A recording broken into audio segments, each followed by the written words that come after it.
Анна Ивановна, Да. дорогая наша, Здравствуйте. Спасибо. поздравляем вас.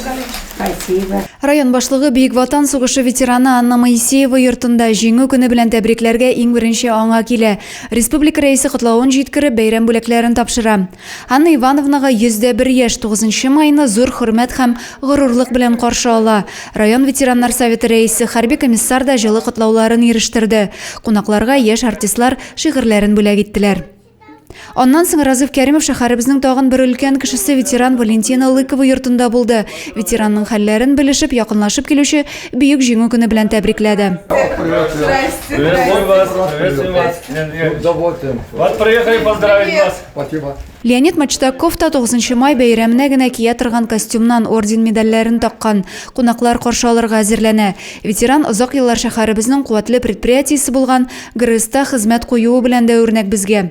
Август айында Леонид Яковлевичка 101 яшь тулачак. Авыр елларның һәр мизгелен хәтерли ул, әмма күңел көрлеген югалтмый. Сначала я воевал под Москвой полгода, потом Господь Бог меня сподобил под Сталинград.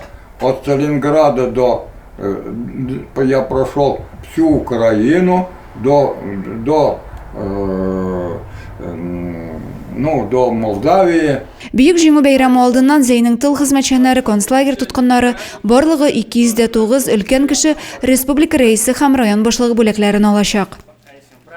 Адилә Бирханова, Юлия Казамарова, Зәй хәбәрләре.